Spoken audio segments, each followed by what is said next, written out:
recently I've been making this kind of mini 3-part series, going over every character in Overwatch, going over what I think about them, and whether or not they're good or bad design. And I released the DPS one, and this is currently my most disliked video. It seems to be pretty controversial. For a while, it was like a 50-50 split. Now it's around, and then it became like 60-40. Now it's sitting around somewhere in 70-30. So it's not great. It's not great. But I feel like the issue here is like, okay, if you just don't agree with me, because it definitely was opinion. But the thing is, okay, it definitely was opinion-based. A lot of it was opinion, and I did kind of ask for it because I was almost intentionally trying to ruffle feathers. I was going out of my way almost to say, like, really just harsh, unnecessary shit about certain players, and I definitely did have the intention of trying to stir the pot a little bit. Mainly just because I don't fucking like Overwatch players, and I try to avoid this community because they have to be the dumbest, most ignorant fucking community I've ever been a part of, and that's a really large bar to try and jump over, considering that I was part of the R6 community for a while. And our R6 players are fucking really dumb. They are really fucking dumb. So the moment that you are doing worse than an R6 player, you're already losing. You're already losing here, right? So that's pretty fucking bad. That's pretty fucking bad to be worse than R6 players. But the Overwatch community somehow manages to do it. So I definitely did try to be as unnecessarily mean as on purpose, and I was kind of begging for dislikes, right? Here's the fucking issue, though, is if you just don't agree with me and you leave a dislike, I can accept that. I can acknowledge that, and I'm cool with that. Problem is I feel like the issue with this is people are disliking what I'm saying and disliking the video, and they don't even understand what the fuck I'm talking about in the first place, and are trying to argue about different things. And this kind of got under my skin, but the first 2 comments I got in that video within about the first day was one person saying, how is this character well designed? They're unbalanced. And the second person saying, how is this character poorly designed? They're fun. And this kind of got under my skin because I had a whole segment that was almost 20 minutes long going over my qualifications and what good and bad design is, and what good and bad, and basically what is like depth and all that kind of bullshit. And I tried to explain it as best as possible, but apparently it just went over people's heads, and in literally the first 5 minutes, I say fun and balancing are not factors of good design, because balancing changes, and fun is mainly subjective, right? However, those first 2 comments that I got clearly skipped that first segment, clearly just skipped to whatever they wanted to see, and then wrote the comment there, right? Which kind of got under my skin a little bit. So I want to make a very, very important video that's a lot more detailed. Basically taking this concept and making a full dedicated video that is just detailed about this, and I want to go a bit more in depth with it, right? And also just talk about what is depth, what is all of these things, because I say a lot of buzzwords that I don't really explain and don't really elaborate on any of it, right? So that's basically the purpose of this video, and that's what I'm going to try and do here today. I need another jacket. This hood, I don't like this hood. All right. So let's do this one more time. Something that is well designed is something that has a lot of depth, which really all depth comes down to is how much content and how much enjoyment can you squeeze out of the game before it gets dull, right? With something like a story-based game, you can really just have a simple gameplay loop that doesn't really have a whole lot of depth and not try to keep people engaged with new mechanics or new stuff, but you can try to keep people engaged in a different way by basically having a story that encapsulates the audience, or try to essentially give the promise of gear and unlocking new abilities and new things, right? This can also fill a sense of depth. However, with a multiplayer game, you just can't do this, right? For the most part, the story in most multiplayer games really just takes place in the background and doesn't really matter all too much, and it's just there to give characters a bit more personality, to make them feel a bit more fleshed out and a bit more real, and give you a reason to try and play them, right? As well as most multiplayer games, you're not unlocking things or progressing or changing as the game continues through stuff like gear and XP. However, there are some where this is where the depth comes in, through items and buying stuff, as well as unlocking things too. Some multiplayer games do have a level system, which can offer some depth within their core gameplay. And of course, disclaimer, this is not including gaining outside XP to unlock loot boxes or any such thing like that, or like cosmetic items that are not within the game, right? This is not trying to include stuff that's outside of the game. While this is a factor that can keep people engaged, this is more addiction than actual enjoyment and actual fun, right? And this doesn't actually give depth to the game. As if we were all machines and we were completely 100% logical, we'd never buy a single one of these cosmetics at all because it just doesn't provide any real value. But we're not machines, and we can get a lot of people to play the game based off cosmetics. So of course, because most multiplayer games don't work off this, most multiplayer games aren't like this, you can't try to fill content and encapsulate people with just a good story or by giving the promise of gear or XP for the most part, right? Because we aren't a multiplayer game like that, right? The majority of them, you have to make a fun gameplay loop that the game itself has a lot of depth, right? The game itself keeps the player encapsulated and keeps the player to keep coming back and keep playing because the gameplay loop itself is fun and replayable. And of course, in order to create this real depth, in order to create depth, you're going to need strategy. Strategy is almost the building blocks of depth and of making a game that is replayable and fun.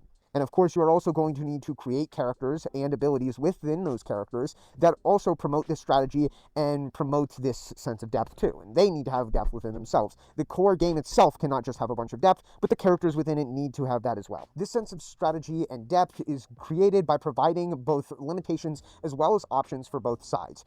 And this is able to create counterplay based on those limitations and based on those options. In any well-crafted RPG, you have to pick and choose your strengths and weaknesses. You have to choose what skills you want, or abilities or stats. Video games and video game characters alike in multiplayer games like Overwatch are no different. Every character in every game are lists of strengths and weaknesses. There are some things that every character is good at and some things that every character is bad at. And for every pro a character has, they must have an equal con, right? And if one character has way more pros than they have cons, then they will be too strong. And if one character has way more cons than they have pros, they will be too weak. But overall, the biggest part that creates a sense of depth and keeps the game fun, enjoyable, and fresh is strategy, and trying to avoid one-dimensional game plans or one-dimensional game. And many people say things like, this thing is fun, so therefore it can't be bad, and this is well-designed. And as long as this thing is fun, then this creates a thing that is well-designed. And to some degree, this is kind of true, as if your only goal with a game is fun, then to some degree, this is what you should be looking at more than strategy. But the thing is what is fun is subjective, right? And it completely changes to person, and to some extent, in every game, everything must be fun to some extent, or it wouldn't be in the game, or it would have been changed, or something along those lines. For someone, somewhere out there, that this is fun. But as I said, a lot of companies seem to have this understanding, as well as a lot of people seem to have this understanding as well, that as long as it's fun, this means it's well designed, and this is a good thing that should be in the game, right? And a lot of companies try to gear the game to what they think is fun and try to make something fun and not try to focus on, is this well designed? Does this promote strategy? Does this promote the game? And the thing is strategy at the end, well, yes, I said fun is subjective. Strategy to some extent is what creates fun and what creates something enjoyable. And a lot of people seem to conflate the idea with fun, what is actually fun and enjoyable, with satisfaction, which are two completely separate different things. And this is something that needs to be discussed, is what is happening here, do you find satisfying or do you actually find fun, right?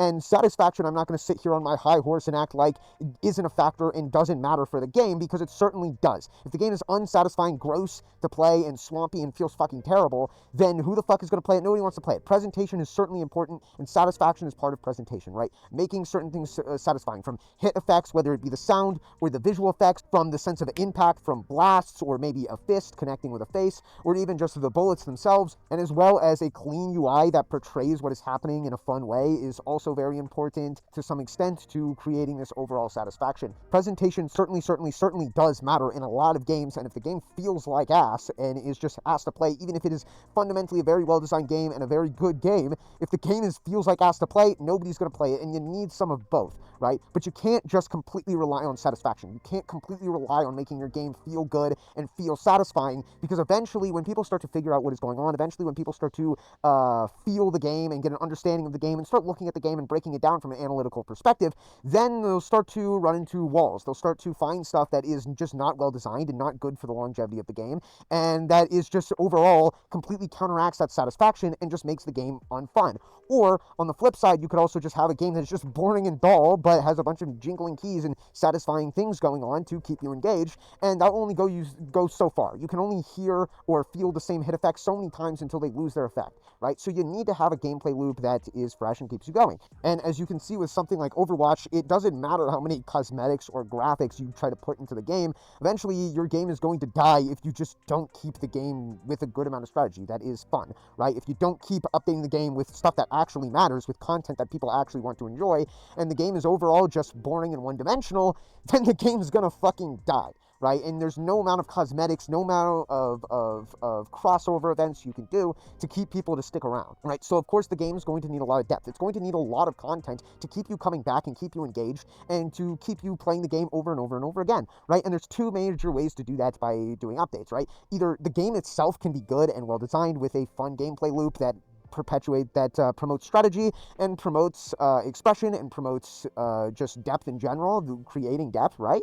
Or you can go for bulk instead, and go for quantity instead of quality, and just keep adding a bunch of shit, as much shit as possible, to keep people engaged, right? Basically just keep the content train coming and doing more than just bringing cosmetics into the game, right? Because cosmetics might bring someone to your game, but it's not going to keep them to stay. Just like satisfaction alone isn't going to keep people playing your game. Cosmetics alone aren't going to keep people playing your game. They might come for a second and be like, oh, this is cool, I like this IP, and this IP is now crossed over into this game, I'll buy this and then play this for a little while, but it's not going to keep them staying around, because eventually they're not even going to notice they're wearing their skin or whatever cosmetic they're wearing, and they're just going to get bored of it. And then of course, when the only enjoyment that they were coming out of the game, the only depth that was coming out of that game was that skin and what that skin meant to them, then they're just going to leave and move on to the next thing. So you need to go for bulk and quantity in the items and the things that are in the game itself, and this usually fails. Most games attempt to do this by going for bulk instead of actually making a well-designed game, and it fails miserably, and I've never seen it successfully done, except for one game has done it successfully, and it's still doing it successfully, and it's still popular,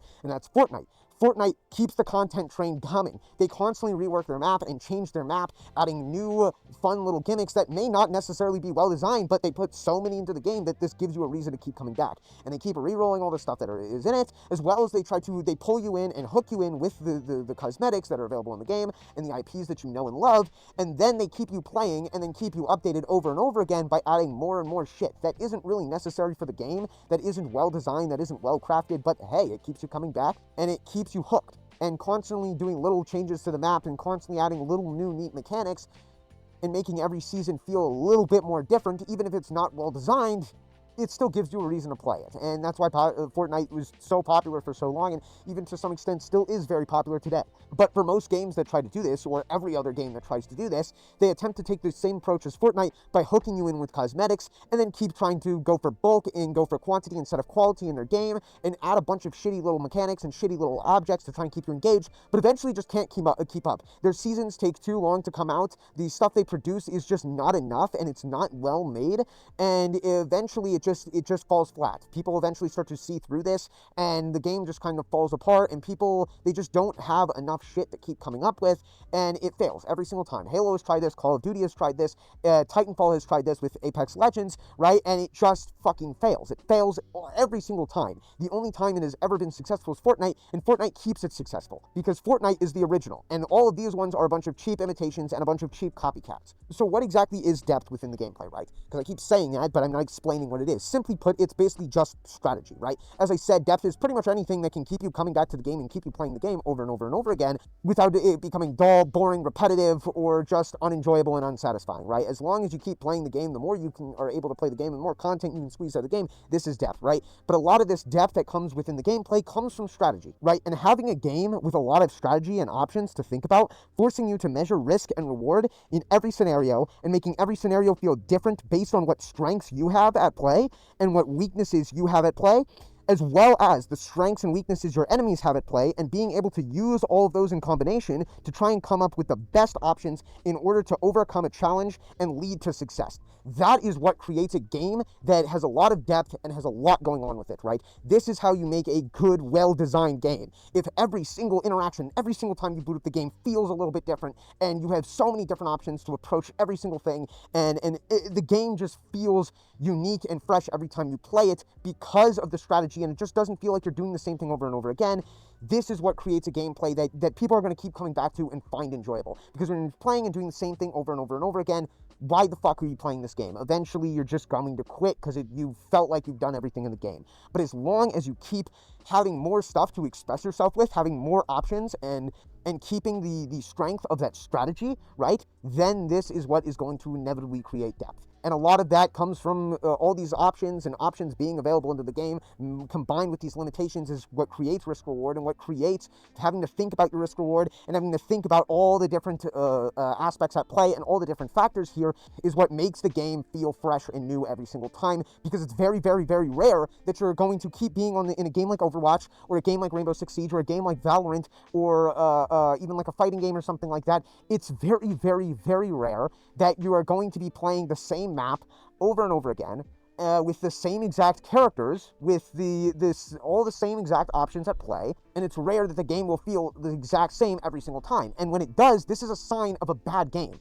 When the game constantly feels exactly the same, and you can't tell the difference between one game and another, and it just feels repetitive, and it just feels like it all just blends together, at that point the game has lost its enjoyability. It is no longer fun. It is dull now, and this is a sign of a badly designed game that has lost its depth, that has lost its strategy, and has no strategy. So you play in the exact same way over and over and over again, and the enemies playing the exact same way over and over again, and there's really only one way to play a map, right? When there are oftentimes in these games, some days, some seasons, there are really fucked up metas, and if you don't run this exact meta, or these exact characters, or things like that, then this is bad for the longevity of the game, and this makes people not want to play the game, because there's only one way to play it. And this doesn't mean it's necessarily unfun, right? Someone might find it fun, right? If like goats, for example, is the meta, and everybody has to play goats, or Leroy is the meta, and everybody has to play Leroy, or Luke is the meta, and everybody has to play Luke, if those are the meta at that time, this doesn't necessarily mean it's not fun. However, these are the only characters you can play, and these are the only things you can do, or you will lose. You have to be playing these characters, and when top 8 is filled with 6 fucking Leroys, this is bad for the longevity of the game, because what about all the other people who don't want to just see Leroy over and over again? What about all the other people who want to play someone other than Leroy? This does not create a very fun game that is good for the longevity, and it might be fun for a little while, everyone playing Leroy, but eventually people are going to get sick of Leroy, people are going to get sick of goats, people are going to be sick of whatever the meta is right now if there's only one way to play the game, and then you got to change it.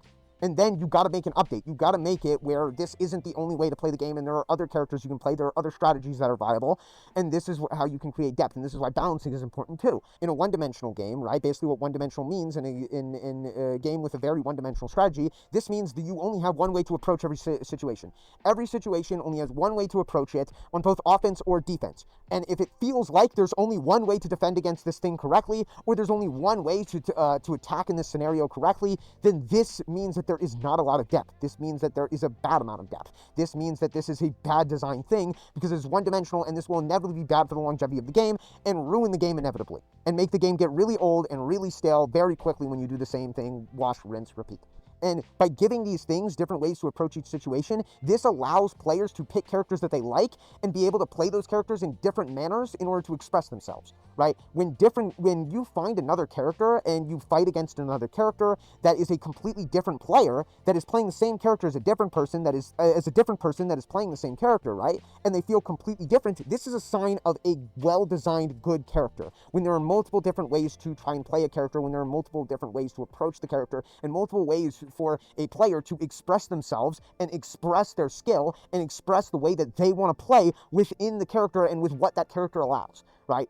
But if the character you fight always feels the same, it feels like you're fighting the same person every single time, and you fight 10 different guys that are all different people, they play the same exact character and play in the exact same way, this means this character is one-dimensional. This means this character doesn't have enough options, or doesn't have enough ways to approach different scenarios, making the character poorly designed, and making the character not only unfun to play against, not only unfun to play, but unfun to fight in general, right? And this is, of course, going to get dull for the person playing the character, and this is going to get dull for the person fighting against the character as well. And the more characters on the roster you have like this, the more characters that you have who play like this and have only one specific way you can play that character, this is going to create a game overall that is poorly designed. And this goes for anything, right? If 50% of the roster that you're fighting against is not well designed, then, well, 50% of the matches you're going to fight are not fun. And if, 25% of the roster is well designed, leaving 70% to be not well designed, then, well, 75% of the roster is not going to be fun. 75% of the matches you're going to play are not going to be fun. The more characters that are well designed, the overall more fun everybody's going to have and enjoy with this game. However, characters and games need limitations too. You can't just keep giving options. Just give more options. Just give more options. Just give more options.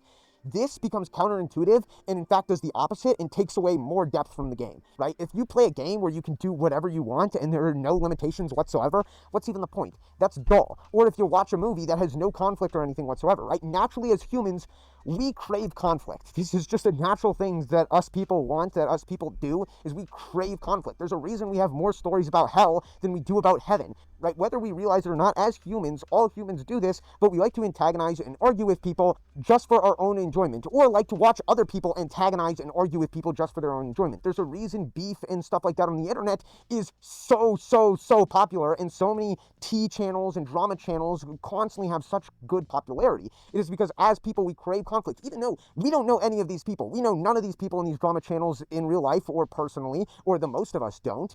And the thing is these things get drama and whatnot gets so many views and so many people attracted to them, even though we have no connection to these people whatsoever, and these people do not affect our lives, and they don't matter to us in the slightest. And what happens to these people if they died tomorrow probably won't affect us whatsoever. Even though we have no connection to a lot of these internet celebrities and a lot of these just celebrities in general, we still like to watch them conflict with each other. We still like to watch them beef with each other. And in order to keep us intrigued, in order to keep us engaged, we need challenges. We need conflict.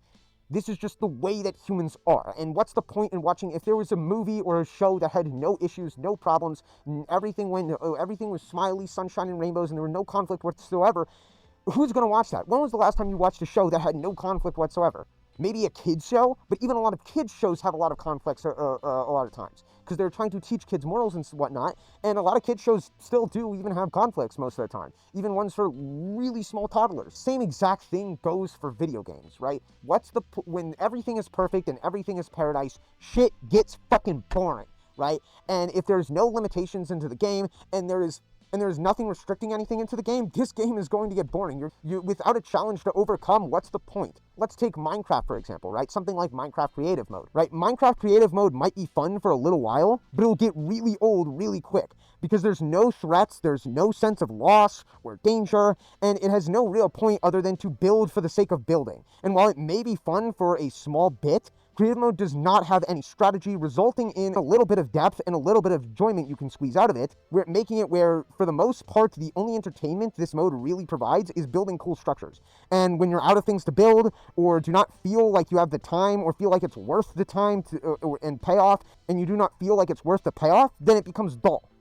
Survival mode, on the other hand, has a lot more to the game, and most people overall find survival mode much more enjoyable. And that is because it does have that tension, it does have that threat of danger, and for the ability for you to lose. But because of that ability to lose, you also have that ability to win. However, the content in that game for creative mode versus survival mode is the exact same. The only difference is survival mode offers limitations. It gives you limitations, making the game much more enjoyable, much more replayable than creative mode is, right? What's the point in doing anything if you can already do everything? There's no point in a game that truly has no limitations or too many options. And in a multiplayer game, if every character is able to do everything at the same time, then this becomes counterintuitive and every character feels the same. And this was my issue with 2XKO, and why I don't think it's going to be a great game that people aren't going to enjoy, is because everything has too many fucking options. This game offers you every option, and because it offers you every option, almost every single character feels exactly the same. Every character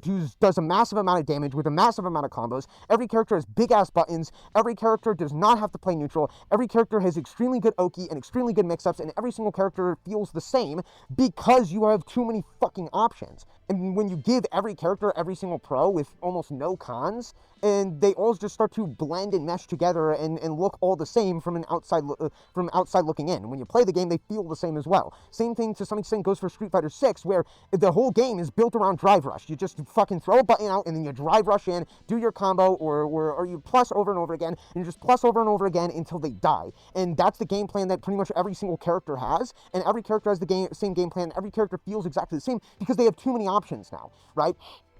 And any character that can't do that, any character that doesn't get loopable Oki off of throw, any character that can't just press a massive button into drive rush and be plus over and over again, they're bad and they're unplayable and you can't play them. Meaning every single character feels exactly the same to fight. Ken feels the same exact way to fight as Luke or Juri or any of these other characters at a high level because they just do the same shit over and over again and they're just plus over and over again until they win. Giving too many options can be just as bad as giving almost no options and making the game too limited. So when we're talking about multiplayer games and when we're talking about things that are well designed, what we're talking about here, or at least what I'm talking about here, are things that offer depth, that offer replayability, and offer many different ways to approach each situation. By providing limitations and providing pros and cons to everything, but not also giving them too many options. This creates a game that gives a lot of strategy and a lot of different things to think about. It makes every little interaction feel a little bit different each time, giving a reason to come back to the game, making you never feel like you ever really ran out of content for this game. And this is what creates a fun and enjoyable experience. However,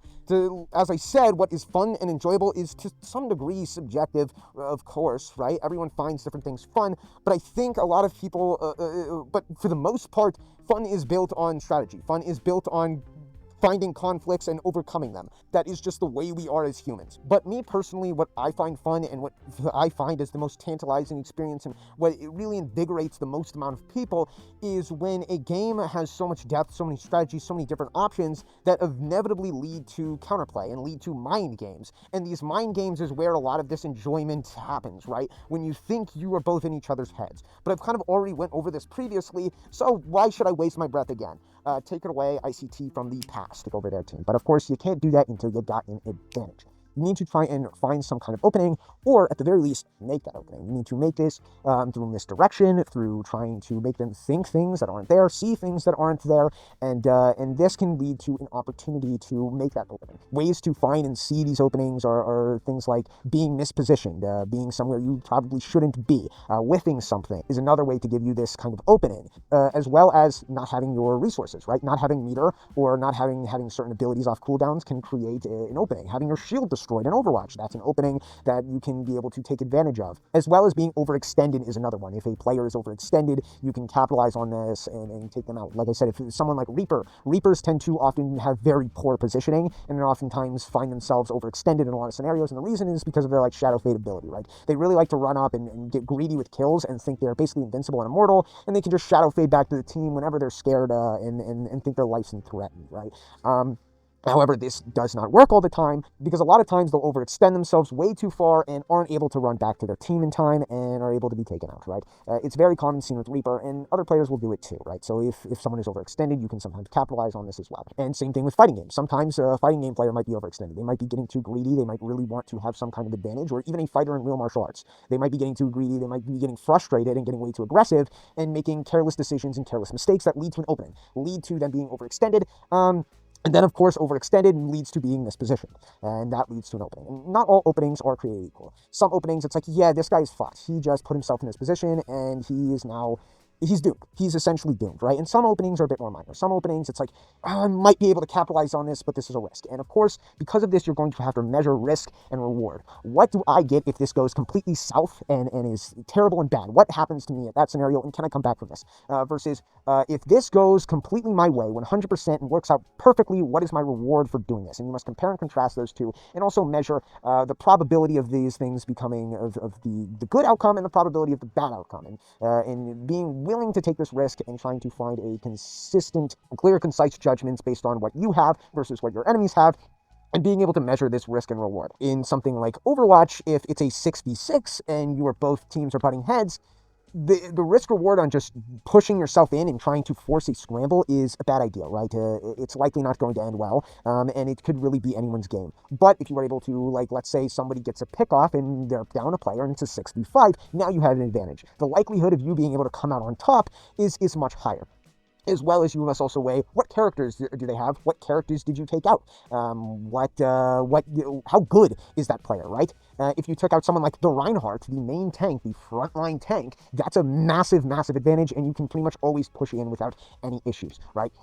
But if you take off someone like the DPS, that's like a Torbjorn, and he hasn't been doing anything except for sitting in his fucking, just throwing turrets around and emoting, and just holding left trigger because he's your 6-year-old cousin, right? That's not that big of an advantage. And it varies as well. Sometimes taking out a DPS that is an absolute menace and is demolishing your team is very, very rewarding. And it's all about measuring risk reward. Can I take this option? Can I not? And knowing when to back out, knowing when to quit, and putting yourself in the proper situations, in the proper places at the proper time. And like I said, measuring risk and reward. And when you are able to get a bit of an advantage, one advantage can lead to another advantage. Something like in a fighting game, getting a whiff punish can result in you getting corner carry, pushing them into a position, and then maybe getting Oki, allowing you to apply another mix-up and being close range, having more and more advantage, right?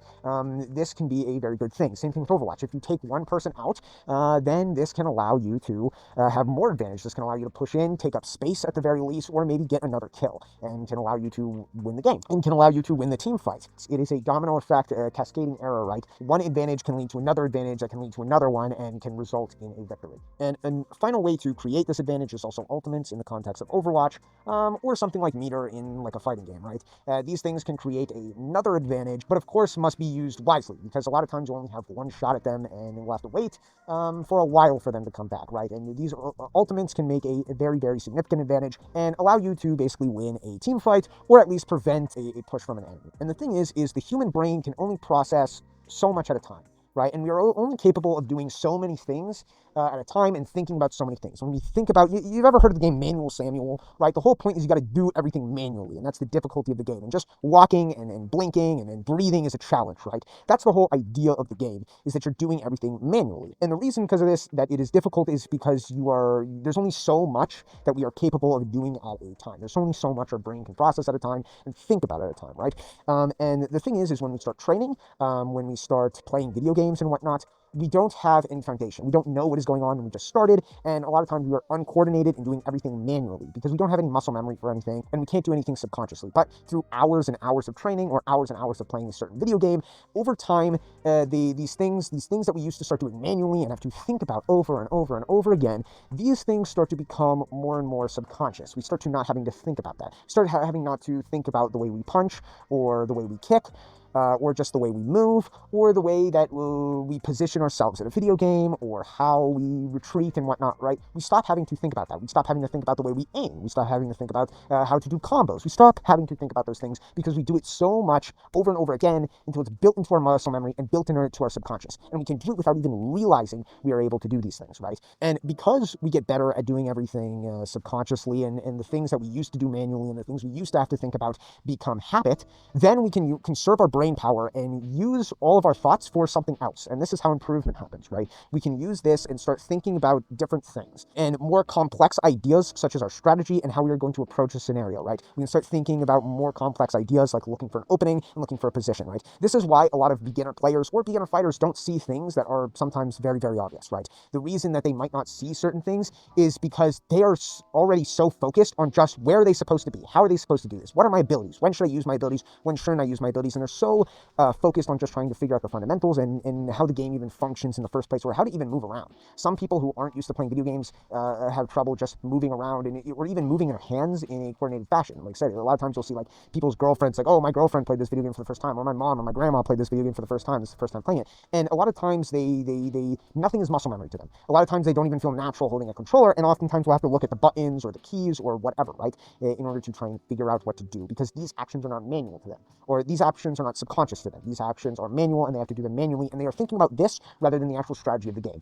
And as you get better and progress, and these things start to become subconscious things that you do without even thinking of them, just like breathing or blinking, right? Because they've done it so many times, it starts to allow you to use your brain to look for openings and think of more complex strategy. And eventually, even, you will be able to do these things without thinking as well. A lot of times, if you get really good at something, you will eventually be able to look for openings, position, shimmy, do all kinds of advanced level things, as as well as measuring risk reward, measuring distance between the enemy without even thinking about it, just doing it automatically. And of course, this is what habits are. This is how we form habits, and this is just how overall the human brain functions. And a lot of times when we are unchallenged, when can easily resolve a situation, we resort to doing the things that we are used to doing, and we'll do the same things over and over again, subconsciously, without thinking, and without a thought going through our mind. But then, if we start to get very good at the game and start doing everything subconsciously and start making strategies subconsciously, then we come to a point where we find someone who is our equal. We find someone who is as good as us and is of around the same caliber.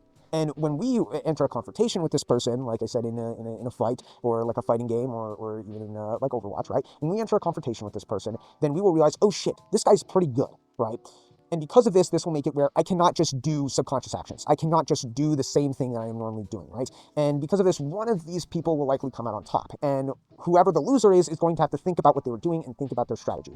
This will make it where these subconscious actions that we were doing, right? These things that were not manual, we will have to take a step back and rewire those, rework those, and not do the same thing that we were doing. Because if we keep doing the same thing that we were doing the same outcome over and over and over again, doing the same habits, then we will keep likely getting the same result, and we will keep losing. So we have to change that up. And this is where we have to basically change up our strategy. We have to think about our actions and think about our next play. All right, I cannot do the thing that I like doing. I'm going to have to take this in a different perspective. And of course, you will have to adapt to what they are doing, right? Because guess what? They also have habits, and they also have a lot of things that they like doing subconsciously, and you must exploit that. Or there are any flaws in their game plan. What do they like doing? What do they prefer getting, right? And you can exploit this as well. If there's a certain move they like doing, or a certain thing that they do at a certain time, this can lead to a position in order to be exploited, and this can give you an advantage. And you must look for that and be able to analyze that and find that in the moment. And then, of course, you are going to be able to counteract this option, and this will make them think about their choices, right? If they are doing something that is frequently being countered or doing something that is too predictable, they have to think about that. They'd have to think about what they were doing and then think, okay, I'm just doing this because I'm autopiloting, which is like what I like to call it. I'm autopiloting, right? Oh, this is just an autopiloted action that I'm doing over and over again because I have conditioned myself to do this because it has got me to where I am and it has become a habit for me. So then they will have to think about that and rewire their brain, right? Be like, okay, I can't do that. I can't just use this move that I like doing over and over and over again, right? Because if I do, then they will respond back and punish me for doing so. And this causes them to switch it up and try to counter your play style by changing the way that they think. And then, of course, if you want to get the advantage on them, then you will have to change the way that you think and then counter their play style. And then it goes back and forth, and this leads to mind games. This leads to more things happening, and this leads to a lot of depth and nuance in a fight, where both of you guys are in each other's heads, both of you guys think you're in each other's heads, and you have to use misdirection and think and change up strategies and change up your rhythm, right? But let's take something like Candyland or Sorry, for example, the board games, right? These games are a perfect example of games with no depth and no strategy. These games are just not fun for the vast majority of people and have no real nuance to them either, right? These games are very one-dimensional. There's really only one way to play them, and the game is kind of already set before you even start playing, just based on whatever cards you roll. And there's very few times you get to actually make options where the game actually has to have some choice for decision-making. And because of this game is not very replayable. Both of these games are not very replayable. These are not games you're going to really be able to play a whole lot over and over and over again. However, of course, these games aren't made for me. They're probably not made for you. These games are made for fucking children. And if you know anything about children whatsoever, it doesn't take a master therapist or a psychologist or a peer-reviewed study to know this, but children are fucking dumb. They are really fucking dumb, stupid, dumb little idiots. And because of this, because these games are made for children, they don't need a lot of depth. They shouldn't have a lot of depth, and they're purposely designed not to have a lot of depth or be very complex games. And they're purposely designed to not have a high skill ceiling. They're purposely designed where pretty much everyone, it doesn't matter who you are or how sweaty or good you are, right? Or how good you think you are. Pretty much everyone's going to be playing at the same level because the game is so one-dimensional. And it's purposely made to be one-dimensional because, as I said, kids are little dumb, little stupid idiots that are just, and children are basically completely incapable of planning or thinking ahead, right? Children are almost completely incapable of planning or thinking ahead whatsoever. And they have a very one-dimensional mind and really think in only one specific way. And evolutionarily, children are designed to do this. Children are designed to be very one-dimensional and just kind of do whatever is happening at the time, and aren't really intended to be able to critically think about the world or come up with their own opinions or formulate their own options or have much forethought whatsoever. Because the point of children and how we have evolved through hundreds and thousands of years is because children are essentially just clones of their parents. They are essentially just taking both genetic components of their parents, coming out, and then basically and children's entire intention and all they do for their first years of their development is copy and do whatever is going on in their environment. And they will both, whether they realize it or not, take the traits of their mother and their father, and they are designed to just absorb as much information as possible, but not be able to actually come up with their own options and not be able to actually think too much about any situation and have a very one-dimensional mindset. And they're purposely designed this way because this would be counterintuitive to their development. If children were autonomous, if children could think about their own actions and make choices for themselves and have forethought for themselves, then this would be counterintuitive for their development, and this would make it where they would no longer be clones of their parents. Children's games are, of course, purposely designed to have little to no depth and have no resemblance of a skill ceiling whatsoever. So, of course, if they did, this would cause frustration. A lot of times these games are played with families, right? And if they did have a lot of depth, if they did have a lot of nuance to them, this, of course, would cause these children to become frustrated when Big Bro comes on and is basically just trying to swag on them and is being unnecessarily mean and stomping them into the ground, right? But by removing this skill ceiling, by providing no depth whatsoever, this removes this frustration that these children might come across. They're almost a bit like Genji Bands. Moving on. Right, so of course these games are not well designed, and personally I don't think we should be raising our kids on this is just my philosophy. You can skip past this segment if you want, but I don't think we should be raising our kids on shit like this. I would never raise my kids on some shit like Candyland or Sorry. I wasn't raised on shit like Candyland or Sorry. I had to play fucking Settlers of Catan and D&D and that stupid fucking Troll board game when I was like 8 years old. So thanks fucking dad, and he'd make me play, what is that fucking game, Red Dragon Inn, and he'd be like, oh, you gotta pick fucking from these 5 characters, you can't look at them, pick one of these cards, and they're all from the first expansion, and oh look, you got Gurky again, and I get to choose my fucking card, and I'm gonna play the stupid fucking guy with the totems that's my own edition that's completely broken, and ruin your fucking day. Yeah, thanks dad.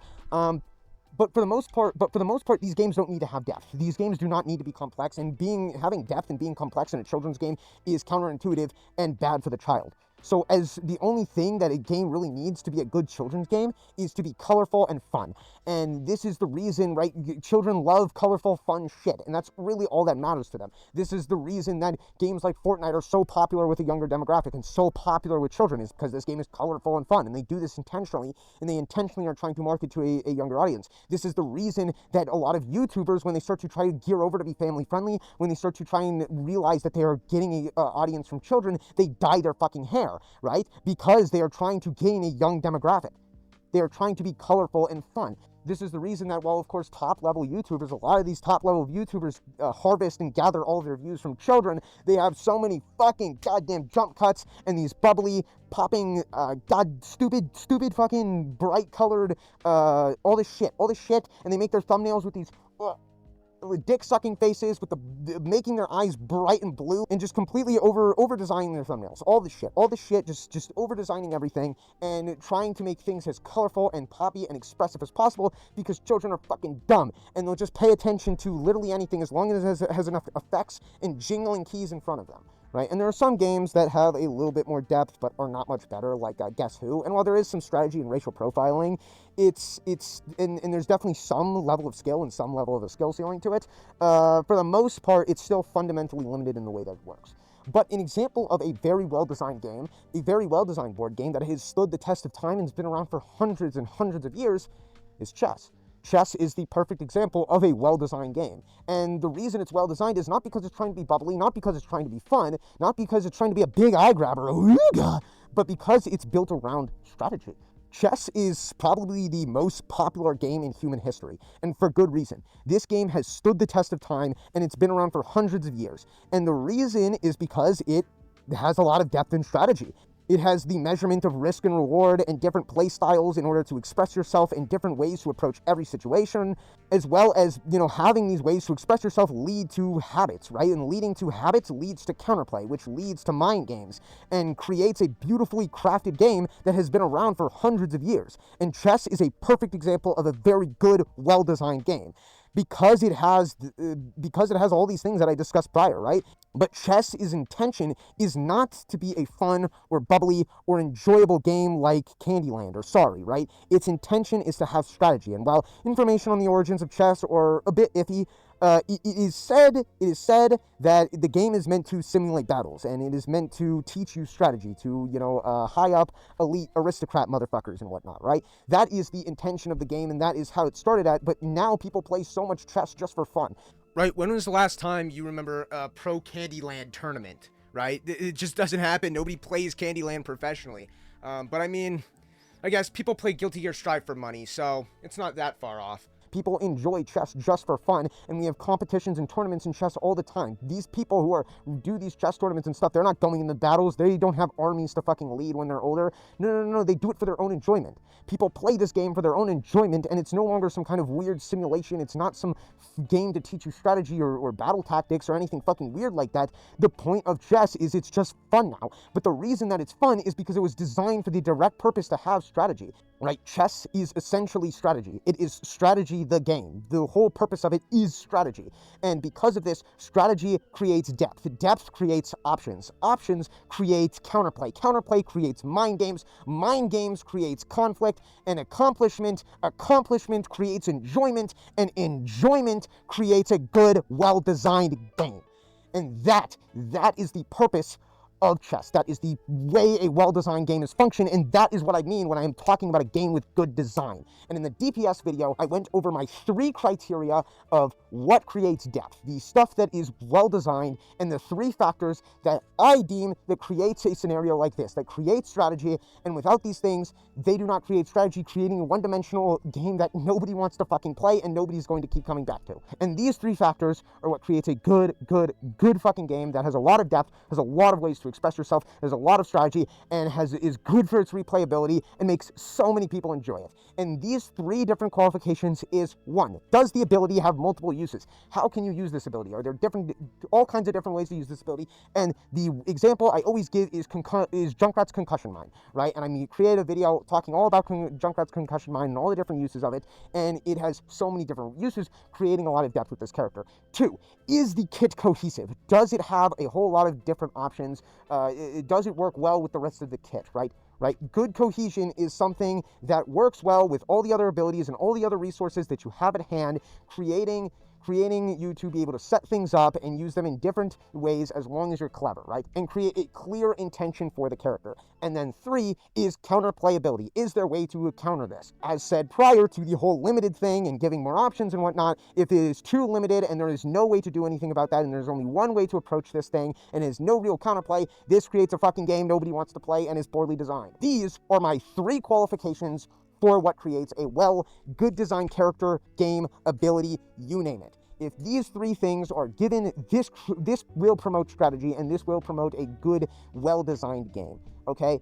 Fun is not a qualification. I do not count fun as a qualification because I think fun is directly correlated with something being good designed. And if it is not well designed, this does not create a fun game. Now, just because something is poorly or shitty designed doesn't mean you can't have fun with it. It doesn't mean you can't enjoy it. I enjoy tons of shit that are poorly and stupid designed, right? I enjoy so much shit that is poorly designed, right? I love For Honor. For Honor is one of my favorite games of all time, and I play that game all the time. Every once in a while, I'll come back to it, and For Honor has got to be one of the dumbest, shittiest, poorly designed games I think I've ever played in my life. Doesn't mean I can't like it, but here's the thing. I will be the first person to tell you that, yeah, For Honor is dumb, shitty, stupid, and lame, and nobody should play it, except for me, because I have a lot of fun with it, even though it's dumb, stupid, shitty, and lame. But is this going to be the game I'm going to play every single day? Am I going to play this all the time?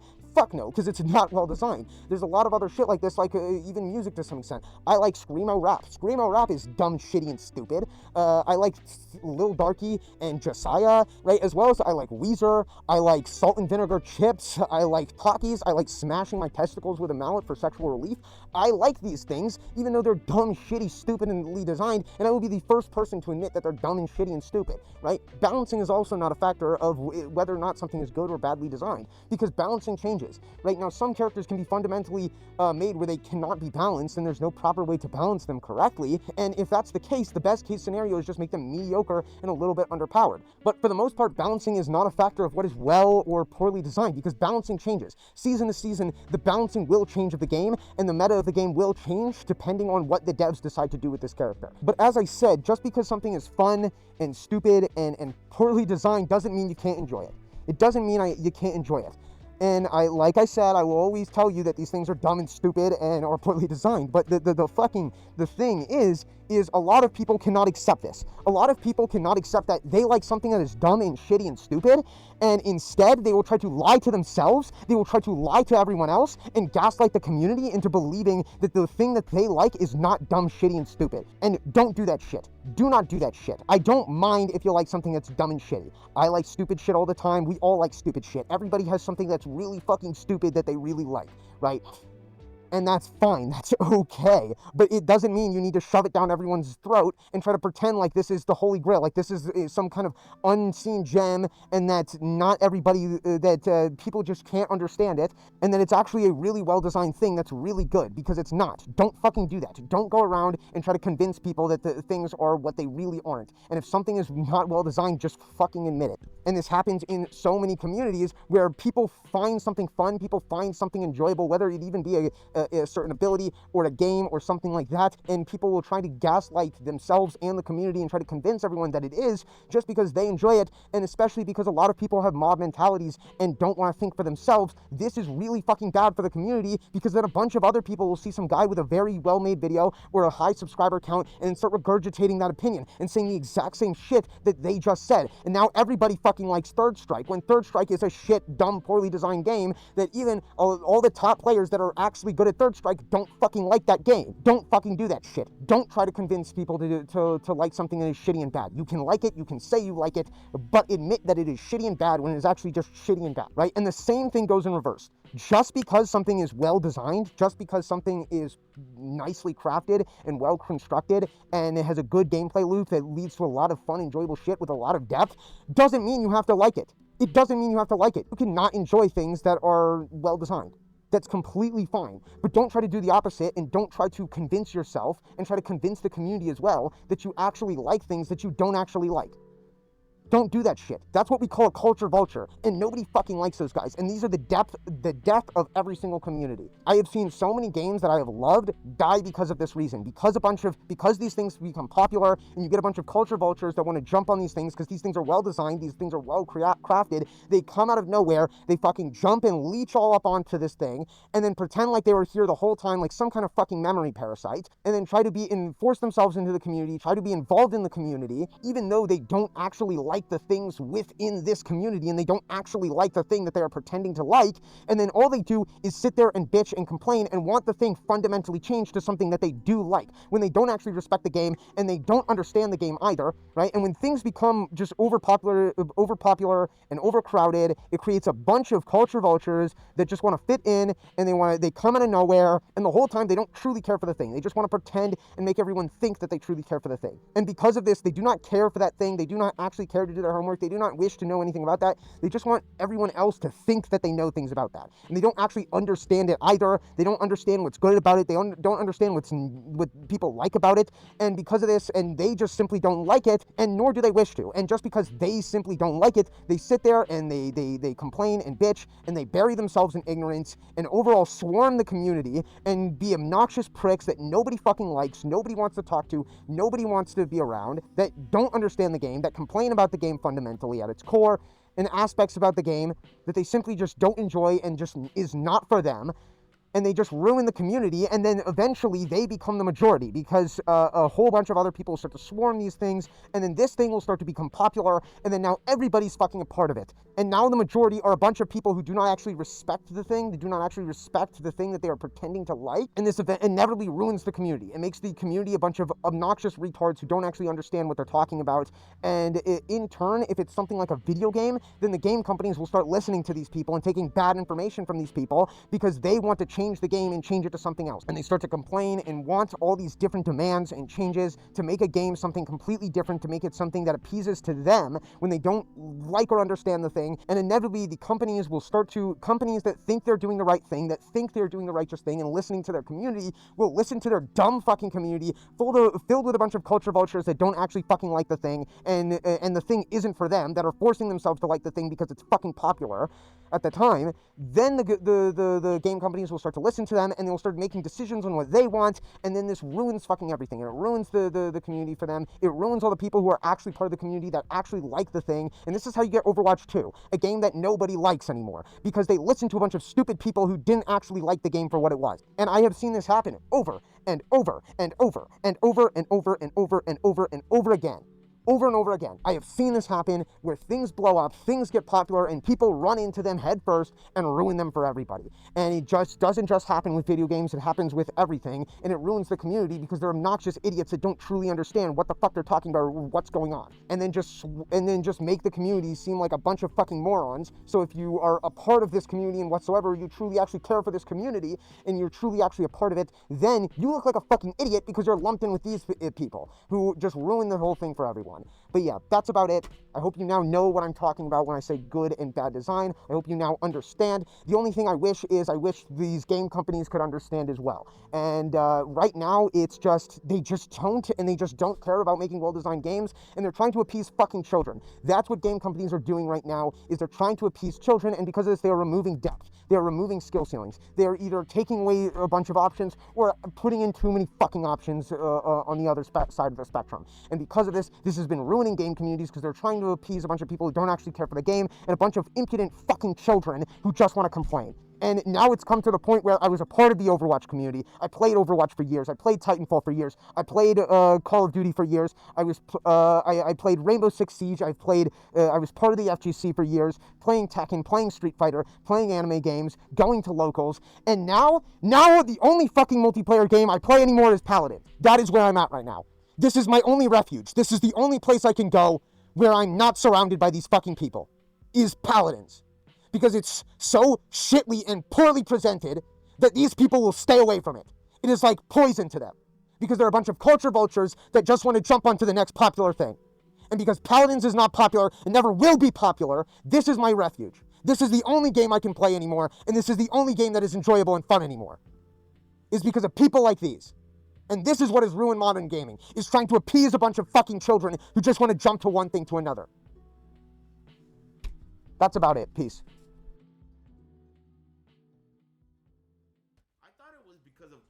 I thought it was because the whiny ass community that all they do is cry and they get what they want, which is so fucked up. You know how like bad parents will give their kids anything they want when they throw a tantrum?